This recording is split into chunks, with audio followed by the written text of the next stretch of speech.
साथियों नमस्कार। मैं पंडित बीरेंद्र जगोड़ी आपका अपने यूट्यूब चैनल पर स्वागत करता हूं और उम्मीद करता हूं कि आपका इसने मुझे प्राप्त होगा। इसी आशा और विश्वास के साथ आइए चलते हैं भाग 54 में। आज का मुख्य बिंदु है बुध का फल कुंडली के प्रत्येक भाव में। हमारा जो बुध ग्रह है, ये कुंडली के जो 12 भाव हैं, प्रत्येक भाव में बुध अपना क्या रिजल्ट देता है वही हम आज इस भाग में जानते हैं। मिथुन राशि का स्वामी बुध होता है, अर्थात मिथुन राशि में बुध स्वराशि में हो गया, कन्या राशि में बुध उच्च का हो जाता है और मीन राशि में बुध नीच का हो जाता है। इस भाग में हम ये देखते हैं कि स्वराशि में उच्च राशि में बुध अपना अच्छा रिजल्ट देगा, लेकिन यदि नीच राशि में है, चतुर राशि में बैठा हुआ है या अन्य भावों में बुध अपना क्या रिजल्ट देता है। सबसे पहले देखते हैं प्रथम भाव। प्रथम भाव में यदि बुध बैठा हुआ है, जिसे हम तन भाव भी कहते हैं, प्रथम घर भी कहते हैं और पहला भाव भी कहते हैं। यदि बुध यहाँ पर किसी जातक का बैठा हुआ है पहले भाव में, तो वहाँ पर जो रिजल्ट देगा वो जातक विद्वान होगा, ज्ञानी होगा, पंडित होगा और बागवाणी उसकी बहुत सुंदर होगी। अर्थात जो व्यक्ति जो जो कहेगा वो निश्चित रूप में फलीभूत होगा। साथ ही साथ दीर्घायु होगा, आस्तिक होगा और मजाकिया टाइप का भी होगा। ये लगन के बुध की विशेषता है। जिस भी व्यक्ति का लगन में बुध बैठा हो, ये द्वितीय भाव में बुध बैठा हो, दूसरे भाव में जिसे हम कुटुंब भाव भी कहते हैं, तो वहाँ पर जातक धनवान होगा, अच्छा वक्ता होगा, गुणी स्वभाव का होगा और अपना जो व्यवसाय करेगा, यदि वो एजेंट या अभिकर्ता के रूप में करता है या शेयर मार्केट में करता है, तो उसे अच्छा परिणाम वहाँ पर मिलेगा, अच्छा धनार्जन वहाँ पर कर सकता है।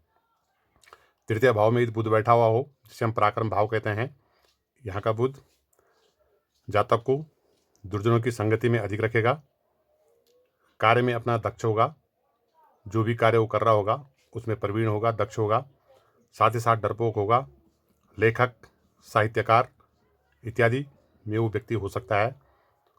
तृतीय बुध। यदि चतुर्थ स्थान में बुध बैठा हुआ है, जिसे हम मातृभाव भी कह सकते हैं, माता का सुख भी यहाँ से देखा जा सकता है चौथे भाव से। यदि यहाँ पर बुध बैठा हुआ है तो ऐसा व्यक्ति पंडित होगा, ज्योतिष का जानकार होगा, विद्वान होगा, साथ ही साथ लेखक, पत्रकार और सुखी संपन्न होगा। चौथा बुध बृहत जातक में बहुत उत्तम बताया गया है। यदि पंचम भाव में बुध बैठा हुआ है, जिसे हम विद्या बुद्धि और संतान का खाना भी कहते हैं, संतान का भाव भी कहते हैं, यदि यहाँ पर बुध बैठा हुआ है तो निश्चित रूप में वो व्यक्ति बहुत ऊंचे पद पर आसीन होगा, या तो मंत्री हो सकता है या बड़ा किसी भी विभाग में अधिकारी हो सकता है, बुद्धिमान होगा, संगीतज्ञ होगा और साथ ही साथ कवि और लेखक, इन व्यवसायों में वो व्यक्ति हो सकता है।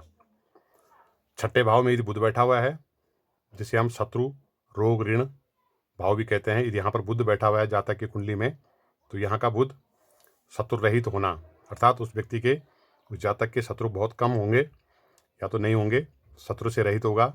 साथ ही साथ रोगी भी हो सकता है, अभिमानी होगा, अहम का भाव उस जातक के अंदर हो सकता है, पारिवारिक क्लेश देखने को मिल सकता है और स्त्री प्रिय होना, ये षष्टम बुध की विशेषता है।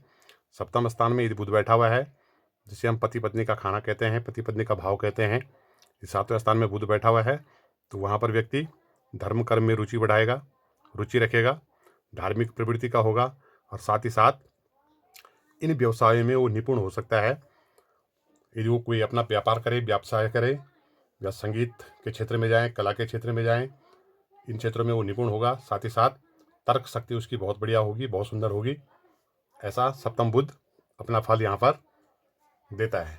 अष्टम बुध यदि अष्टम स्थान में, जिसे हम मृत्यु भाव या आयु स्थान भी कहते हैं, यदि यहाँ पर बुध बैठा हुआ हो, तो ऐसा व्यक्ति विख्यात होगा, प्रसिद्ध होगा, लोकप्रिय होगा, गुणवान होगा, विद्वान होगा, दीर्घायु होगा और चर्म रोग से पीड़ित हो सकता है या गुप्त रोग से पीड़ित हो सकता है। अष्टम बुध भी बृहत जातक में बहुत अच्छा बताया गया है, जिस जातक का बुध 8वें स्थान में बैठा हो। भाग्य भाव में जिसका बुध बैठा हो या 9वें भाव में जिसका बुध बैठा हो, तो यहाँ का पर रिजल्ट बुध अपना क्या देता है, पुत्रवान, धनवान, सुखी संपन्न, ऐश्वर्य से युक्त, विद्वान, धार्मिक प्रवृत्ति का होगा, कवि हो सकता है, लेखक हो सकता है। ये सारे गुण यहाँ पर बुध अपना देता है यदि नवम भाव में बुध बैठा हुआ है। इसके बाद दसम बुध, जिसे हम कर्म क्षेत्र भी कह सकते हैं, कर्म भाव भी कह सकते हैं, 10वें स्थान में यदि बुध बैठा हुआ है तो यहाँ का व्यक्ति, यहाँ पर बुध अपना जो रिजल्ट देगा, ऐसा व्यक्ति बलवान होगा, सुखी होगा, धनवान होगा, ऐश्वर्य से युक्त होगा, सर्व संपन्न होगा, विद्वान, तर्क शक्ति बहुत अच्छी होगी। दसम बुध अपना रिजल्ट यहाँ पर इस प्रकार जातक को देगा। यदि एकादश भाव में बुध बैठा हो, लाभ स्थान में बुध बैठा हो, तो यहाँ का बुध व्यक्ति को धनवान बनाएगा, भूमि भवन वाहन का मालिक बनाएगा, और शत्रुनाशक अर्थात शत्रुहंता भी बुध यहाँ पर करवाता है। साथ ही साथ सुखी जीवन व्यतीत करेगा और संपन्न होगा, हर प्रकार के सुख उसके पास होंगे यदि 11वां बुध जातक का यहाँ पर बैठा हुआ है। उसके बाद अंतिम जो भाव आता है व्यय स्थान, जिसे हम कह सकते हैं, यहाँ पर यदि बुध बैठा हुआ है तो बुध यहाँ पर अपना क्या रिजल्ट देगा, ऐसा व्यक्ति आलसी हो सकता है और साथ ही साथ धर्म विरुद्ध आचरण भी कर सकता है, धर्म के विपरीत भी जा सकता है, कुछ अनुचित कार्य भी कर सकता है। साथ ही साथ कम बोलने की आदत होगी और शास्त्रों को जानने वाला भी होगा। इस प्रकार आज के भाग में मैंने आपको बताया कि बुध प्रत्येक भाव में अपना क्या रिजल्ट देता है। धन्यवाद। यदि आपको वीडियो पसंद आए हो तो लाइक, कमेंट और सब्सक्राइब जरूर कीजिए। Thank you for watching.